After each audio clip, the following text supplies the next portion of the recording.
الحمد للہ نحمده ونصلي ونسلم على رسوله الكريم اما بعد اللهم انفعنا بما علمتنا وعلمنا ما ينفعنا وارزقنا علما تنفعنا به آمین۔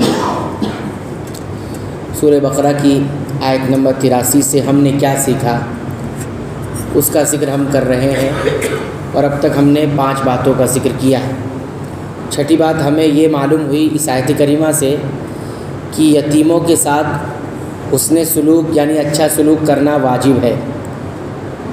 یتیموں کے ساتھ اچھا سلوک کرنا یہ واجب ہے، اور یہ بتایا گیا تھا کہ یتیم اس بچے کو کہتے ہیں جس کے والد کا انتقال ہو چکا ہو اور وہ ابھی بالغ نہ ہوا ہو۔ بالغ نہ ہونے کی صورت میں والد کا انتقال ہو جائے تو اس کو یتیم کہا جاتا ہے۔ اللہ تعالیٰ نے ایک اور آیت کریمہ میں سورہ انعام کی فرمایا وَلَا تَقْرَبُوا مَالَ الْيَتِيمِ إِلَّا بِالَّتِي هِيَ أَحْسَنُ، یتیم کے مال کے قریب بھی نہ جاؤ مگر بہترین طریقے سے۔ مال کے قریب بھی نہیں جانا ہے، اگر جانا ہے تو بہترین طریقے سے۔ تو گویا آیات سے 2 مطالبہ ہے۔ آیات کریمہ کی روشنی میں یتیم کے ساتھ 2 مطالبہ کیا گیا ہے۔ ایک تو یہ کہ یتیم کے شخصی معاملات میں شفقت و نرمی ہو، اس کے ساتھ ذاتی جو معاملات ہوگا وہ نرمی اور شفقت والا ہوگا۔ دوسرا معاملہ کیا ہے؟ مال کے ساتھ، اگر اس کا ساتھ مال بھی ہے تو اس کے مال کی حفاظت میں اور اس مال کو ترقی دینے میں اور اس مال کے استعمال میں کیا کرنا ہوگا؟ دیانت داری، امانت داری کا جو ہے خیال رکھنا ہوگا۔ یہ 2 باتیں حسن سلوک کے اندر آتی ہیں، تفصیل سے ہم نے تفسیر کے اندر ذکر کیا تھا۔ اسی طرح 7ویں بات اس آیت کریمہ سے ہمیں یہ بھی معلوم ہوئی اور سیکھنے کو ملی کہ مسکین کے ساتھ بھی اچھا سلوک کرنا واجب ہے۔ مسکین کس کو کہتے ہیں؟ بتایا گیا تھا کہ مسکین وہ ہوتا ہے جو ضروریات زندگی کی جو بنیادی ضروریات ہیں اسے پورا کرنے سے قاصر ہو نہیں کر سکتا۔ اس کے بالمقابل میں ایک اور تھا، وہ فقیر تھا۔ فقیر کے پاس تھوڑا بہت ہے لیکن وہ بھی کافی نہیں ہو رہا ہے، اور مسکین وہ ہے جس کے پاس ضروریات زندگی کرنے سے بالکل وہ عاجز ہے، نہیں کر سکتا، اس کو مسکین کہتے ہیں۔ دونوں میں اس طرح کا فرق پایا جاتا ہے۔ بہرحال مساکین کے ساتھ بھی اچھا سلوک کرنا یہ کیا ہے؟ واجب ہے۔ کیا اچھا سلوک ہوگا؟ تو پہلی چیز اس میں یہ ہے کہ انہیں زکوٰۃ دینا ہے۔ کیا دینا ہے؟ زکوٰۃ دینا ہے، وہ کیونکہ مستحق کے زکوٰۃ میں آتے ہیں۔ دوسری، ان کی ضروریات کا خیال رکھنا ہے، ضرورت پوری کر دینا ہے۔ یا تو آپ زکوٰۃ دے کر اس کی ضرورت پوری کر رہے ہیں، یا الگ سے بھی آپ ان کی ضروریات پوری کر سکتے ہیں۔ تیسرا، ان کی جو حالت ہے اس پر رحم کھانا ہے۔ رحم کھانے کی الگ الگ صورتیں ہو سکتی ہیں، بہرحال ان کی حالت کو دیکھ کر رحم بھی کھانا ہے۔ یہ مسکین کے ساتھ حسن سلوک ہوتا ہے۔ 8ویں بات ہمیں سیکھنے کو یہ ملی اور یہ معلوم ہوئی کہ لوگوں سے اچھی بات کہنا بھی واجب ہے۔ اچھی بات کہنا بھی واجب ہے۔ اللہ تعالیٰ نے فرمایا وَقُولُوا لِلنَّاسِ حُسْنًا، اور تم لوگوں سے خوبصورت بات کہو۔ خوبصورت بات کس کو کہتے ہیں؟ تو اس کے 2 معنی بیان کیے گئے تھے۔ ایک معنی تو یہ کہ وہ بات اپنے اسٹرکچر میں اچھی ہو، دکھنے میں بظاہر اچھی ہو۔ کیسے اچھی ہو؟ یعنی نرم ہو، اچھی ہو اور دلجوئی ہو اس کے اندر، یعنی بولنے میں انداز میں اچھا ہو۔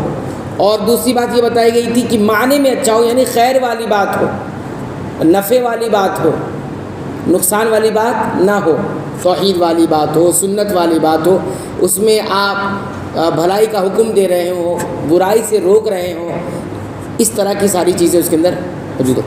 اب بہترین بات کے مقابل میں بری بات آتی ہے۔ بری بات میں کیا کیا آتی ہے؟ بری بات میں آتی ہے گالی نہ ہو، سخت بات نہ ہو، تکبر نہ ہو، اس کے اندر کسی کو حقیر نہ سمجھا جا رہا ہو اس باتوں میں، تو یہ ساری باتیں بری بات کہلاتی، ان سے بچنا ہے۔ اچھا، ایک بات ایسی ہوتی ہے جس میں نہ تو اچھائی ہوتی نہ تو برائی ہوتی۔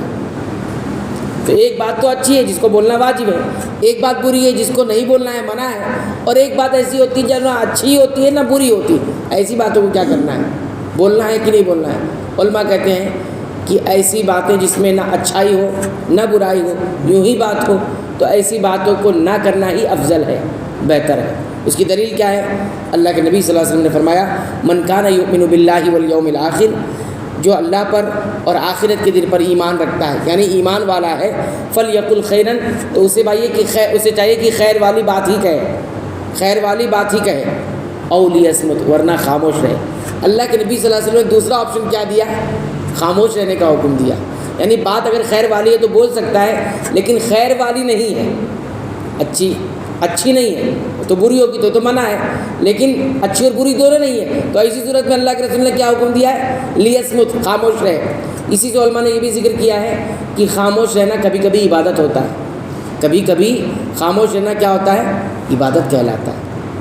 اگر آپ اس نیت کے ساتھ خاموش ہے کہ میں بولوں گا تو بات غلط ہو سکتی ہے، میرے بولنے سے بات میں غلط بول سکتا ہوں، یا میں ایسی بات بولوں گا جو بری ہو جائے گی، اس نیت کے ساتھ انسان اپنے آپ کو خاموش رکھتا ہے تو یہ کیا ہے؟ عبادت کہلائے گی، اس پر بہت بڑا اجر ملے گا، اس پر بہت بڑا اجر ملے گا۔